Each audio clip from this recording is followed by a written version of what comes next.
Vamos a hablar del Barón de Haussmann y de la reestructuración de París. Atención. Así que vamos a París. Apenas Napoleón III se transformó en emperador de los franceses, se inició en París una serie de modificaciones que transformaron el aspecto de la ciudad. Es decir, que la ciudad de París que conocemos hoy no es la ciudad del Renacimiento, ni la de Enrique IV, ni la de Luis XIV, es la ciudad del Barón de Haussmann, es la ciudad de Napoleón III. Este Barón de Haussmann fue comisionado por Napoleón III para transformar el aspecto de la ciudad.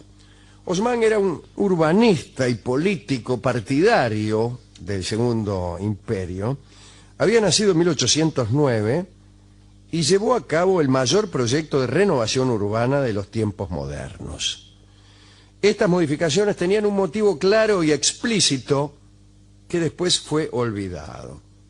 Pero era este: el diseño urbano estaba destinado a facilitar el movimiento de un gran número de individuos en la ciudad. Los urbanistas tenían en mente los movimientos de masas.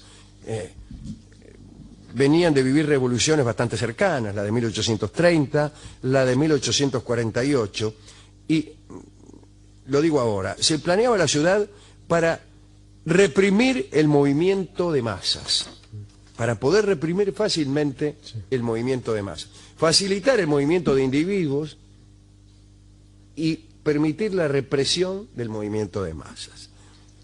En 1853, el día en que Haussmann prestó juramento como prefecto del Sena, Napoleón III le entregó un mapa de París.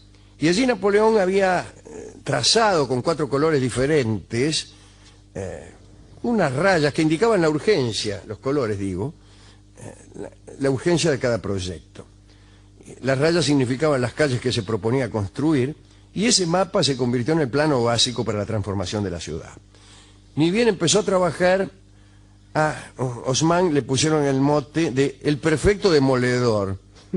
Destruyó las 3/4 partes de París, particularmente la parte que correspondía a la época medieval y renacentista, y construyó nuevas fachadas uniformes en calles rectas y procuró conectar el centro de la ciudad con los distintos distritos exteriores.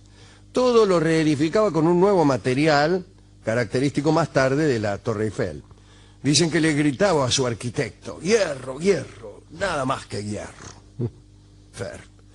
Para hacer las calles del bosquejo que le había dado Napoleón III, Haussmann hizo construir unas altísimas torres en las 4 puntas de la ciudad y allí hacía subir a su ayudante, unos ayudantes que tenía, sus geómetras urbanos, para que trazaran con compás y regla unas calles rectas que atravesaran la capital.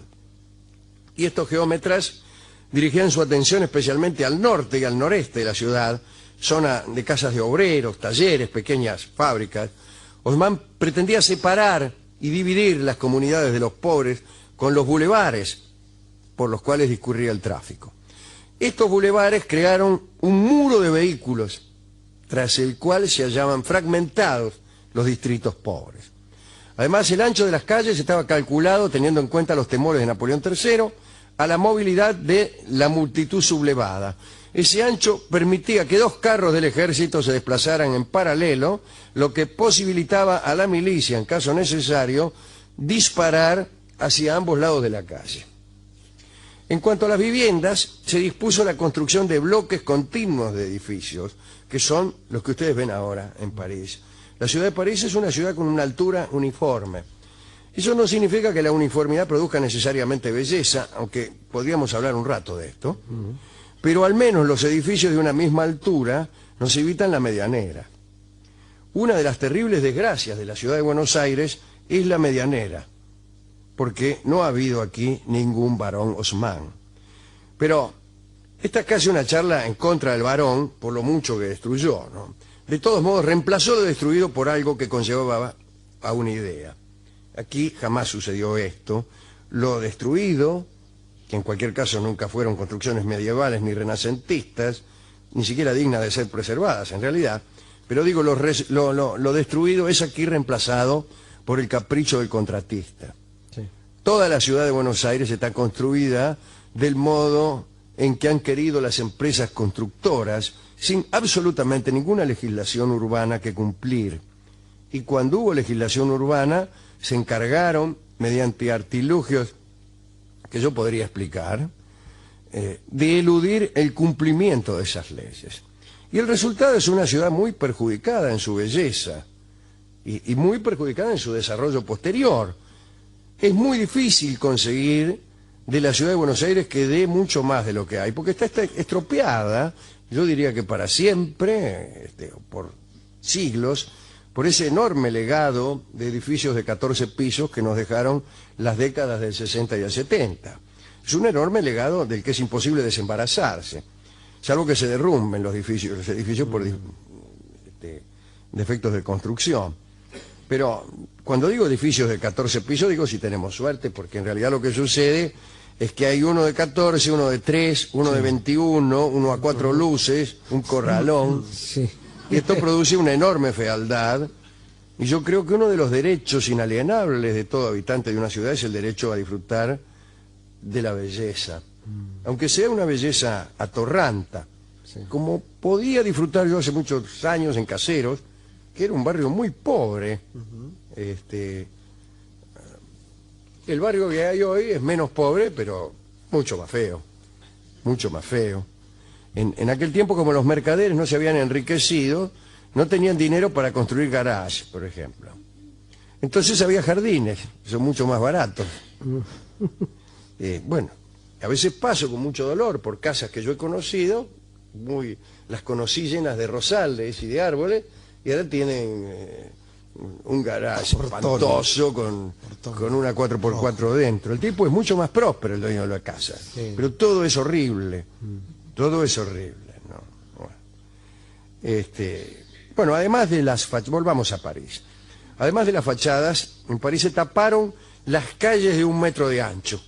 Y una calle de 1 metro de ancho, yo he visto en Venecia calles de 1 metro de ancho, ¿no? Sí. Da mucho miedo.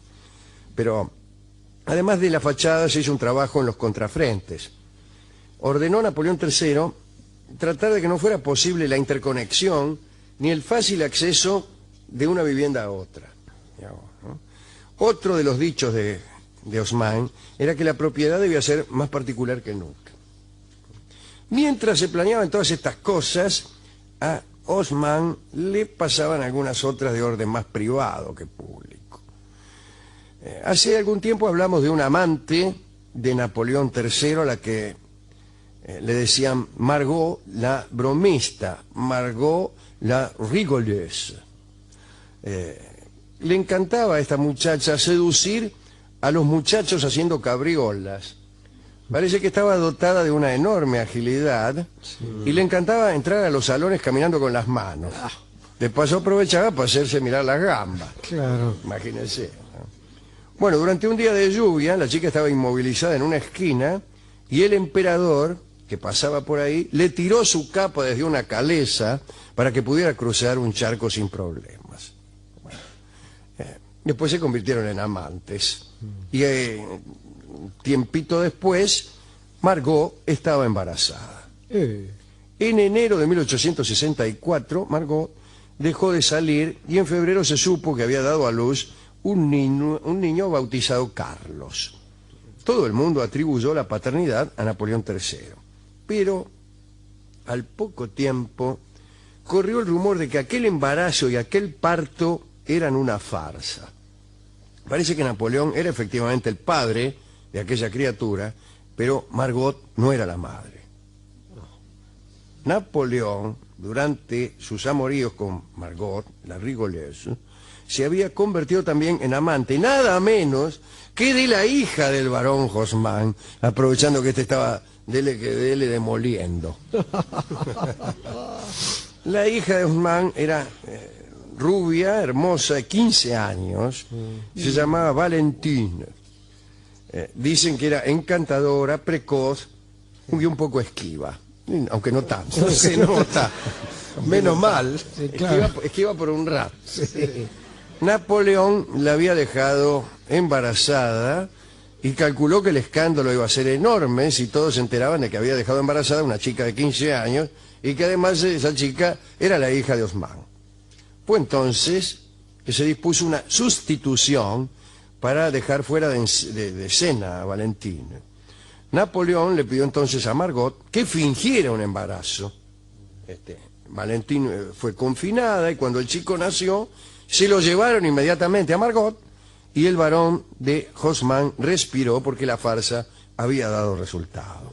Napoleón se salvó de un escándalo público.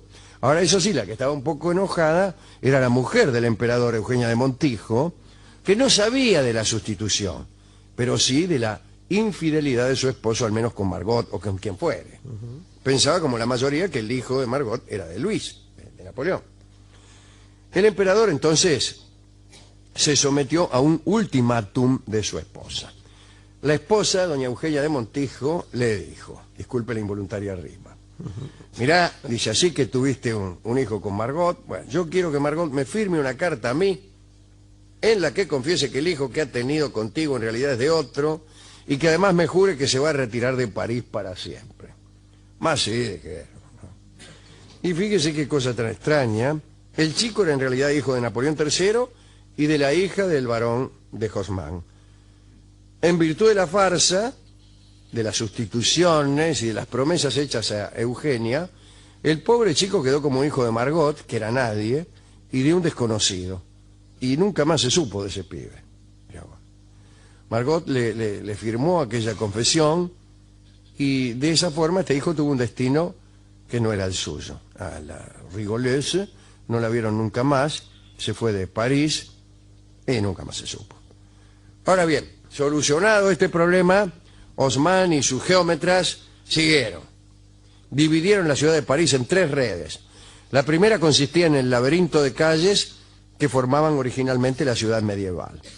La reforma de Haussmann se centró en cortar edificios, enderezar calles en las proximidades del Sena, porque al costado del Sena no había una calle costanera, podríamos decir.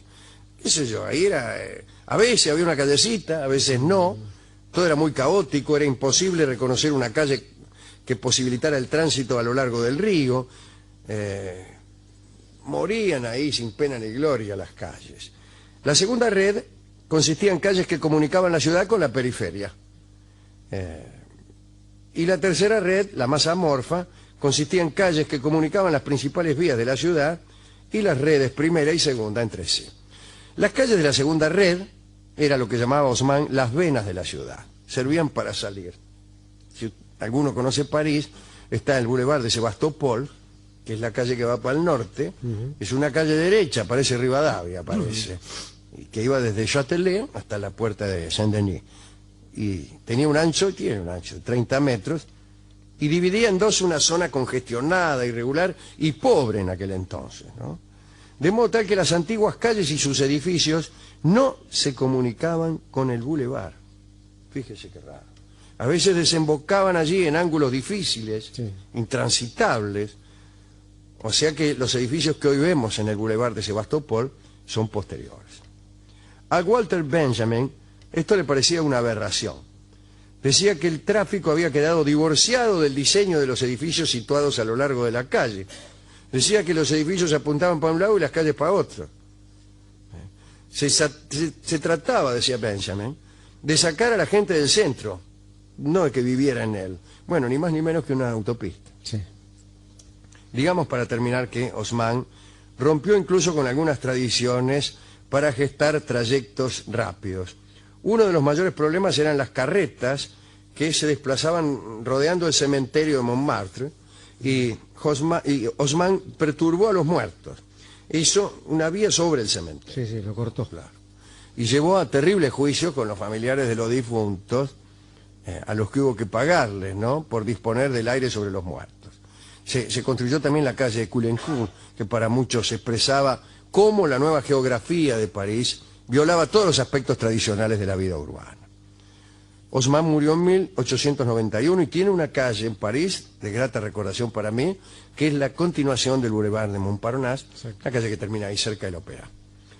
Lo que vemos nosotros es una París relativamente nueva. Claro que hay edificios e iglesias de enorme antigüedad, sí, pero este diseño, esta elegancia de París es de Haussmann, y nos dejó esa elegancia a cambio de haberse llevado un pedazo grande de historia de París. Fue un hombre bastante destructivo, construyó sin embargo la Ópera de París, y también el trazado de esas calles en forma de estrellas, ¿no? L'Étoile, justamente. Exactamente. Donde está el Arco de Triunfo, que es algo que le gusta a algunos turistas, a otros no tanto, ¿no? Las calles amplias, llenas de autos que cruzan, todos ahí en una rotonda, tiene su encanto, pero no tanto como otras zonas. Salen un montón de avenidas. Claro. De todos modos, insisto, este hombre verdaderamente demolió, pero tenía un plan, tenía una idea y tan mal no le fue. La gente que ve ahora París encuentra algo que se llama belleza, sí, que no es gratuita, sino que, digo que no es gratuita en el sentido que no es que no sirva para nada, genera riqueza. Claro. Genera riqueza porque millones de personas van como turistas y dejan dinero, cosa que por ahí no sucede en otros lugares. Y a lo mejor en algunos lugares no sucede porque no ha habido ese cuidado. O han venido otros varones de Haussmann que han destruido todo, pero que no han dejado nada en reemplazo. Lugares donde todo ha sido dejado a la buena de Dios, o peor todavía, a la mala de los contratistas, ¿no? Entonces tenemos ciudades como nuestras queridas ciudades de la costa atlántica, que tienen desde luego una belleza a cuidar, puesto que son ciudades turísticas, y sin embargo permiten que ahí cualquiera construya lo que le da la gana y se afea a la ciudad. Y entonces los tipos que vienen como turistas y pagan poco. ¿Y por qué pagan poco? Y qué sé yo, a lo mejor no podés tener en el medio de la avenida Costanera un galpón para vender inodoros. ¿Y por qué? Porque no le conviene a la comunidad que vos vendas inodoros en la avenida Costanera. Bueno, andá y vendelo en la calle 53, pongámonos de acuerdo. Bueno, qué sé yo. Por ahí una forma de escapar al monstruo global, escapar a la influencia de las grandes corporaciones, de las grandes naciones, es articular los esfuerzos de las comunidades, ¿no? Y un ejemplo claro de articulación es ese. Un tipo no puede vender inodoros en la Costanera. ¿Por qué? Porque nos arruina el negocio a todos, Flaco. Vos vendés los inodoros, pero nosotros vivimos del turismo. Claro. Y no nos conviene. Pero bueno, no sé. ¿A quién quiere dedicar esta recordación del barón Haussmann, de su pobre hija, esta Valentine, que aprovechaba que el viejo se iba a demoler edificios del Renacimiento para recibir toda clase de amantes, entre los que figuraba el mismísimo Napoleón III? Bueno, en primer lugar le voy a dedicar esto, Alejandro, a nuestra... ¿A usted le gustaría cosa? ser el barón Haussmann y que su hija aprovechara que usted está demoliendo París, sí, para enredarse con cualquiera? Ya le metí cualquiera. No. Aparte tengo una Digo, hija yo casi ejerciendo este método de razonamiento que es a usted le gustaría. Sí, me lo está robando. Uno de los máximos generadores de falacias. Claro. Pero para el ser humano no está ¿A mal. usted le gustaría que lo carnearan, lo cortaran en pedacitos y se lo comieran como milanesa? Claro que no. Algo parecido debe haber sucedido aquí cuando se construyó la avenida 9 de Julio, ¿no? Que derrumbaron muchas partes de la ciudad de Buenos Aires. Sí, lo que pasa es que la ciudad de Buenos Aires no tiene las mismas características de París. Claro. No. Pero bueno, déjeme dedicar esto a una amiga nuestra, Alejandro, a Graciela Busquet, que nos escucha desde París. Que nos escucha desde París. Y que también nos ha recibido cuando hemos estado Gracias allá. a ella hemos conocido mucho París. Mucho París. Y yo sé que ella se levanta temprano y escucha este programa siempre, así que lo debe estar escuchando en directo. Un beso. En directo allá en Montmartre. En Montmartre. También se lo voy a dedicar al chiquito, hijo de Napoleón, con esta nena, porque usted decía, todos tenemos derecho a la belleza, y otro de los derechos inalienables de uno es el derecho a su identidad, y andar por el mundo sin saber quién es su padre ni su madre es algo terrible. Y por qué no, a los que planifican sus ciudades y sus cosas. Usted sabe que en París hay una cosa muy interesante. Si usted quiere construir algo, junto con el plano de lo que va a construir, tiene que llevar un plano de cómo es la casa que está a la izquierda y cómo es la que está a la derecha. Ah, bueno, es que es para así. que se lo aprueben. Es que la propiedad de un solar no puede ser nunca un derecho ilimitado. Claro. Entonces usted tiene que ver y el tipo antes de aprobarlo. Claro, esta idea que tenemos nosotros, que el derecho de propiedad es un derecho ilimitado, claro, yo hago lo que quiero en mi casa. Es una idea absolutamente fuera de vigencia, incluso en los países capitalistas más liberales. E incluso las fachadas de los edificios en París no pueden ser modificadas sin la aprobación y el consenso de los vecinos y de la misma municipalidad. Bueno, ¿no? se lo dedicamos también a los arquitectos argentinos que siguen en una tarea interesantísima de afeamiento de la ciudad. Sí. Son los mejores afeadores del mundo. Sí, realmente han hecho un buen trabajo. Desde 1960, digamos, hasta la fecha, la ciudad está cada vez más fea. Está cada vez más fea. Y pensaba, Alejandro, este hombre que planificó la ciudad casi como un modo de represión, ¿no? Sí, claro. Como un modo de dominio. Fíjese, sin embargo, como a veces un malvado con un buen plan genera algo más bello que las buenas intenciones en manos de alguien que no sabe, ¿no? Lo que quedó finalmente ya no tiene nada que ver con la represión, afortunadamente, aunque no digo que no tengan cierto regusto. Sí. Algunos políticos franceses por esa clase de episodios. Pero bueno. Bueno, ¿y con qué va a amueblar Y bueno, tenemos aquí Anclado en París, que es un bellísimo tango, que también tiene mucho que ver con la geografía parisina, ¿no? Hay varias descripciones de luces rojizas con tonos murientes, del bulevar justamente, del Faubourg, ¿no? Bueno, escucharemos una de las versiones de Anclado en París que hizo Carlos Gardel.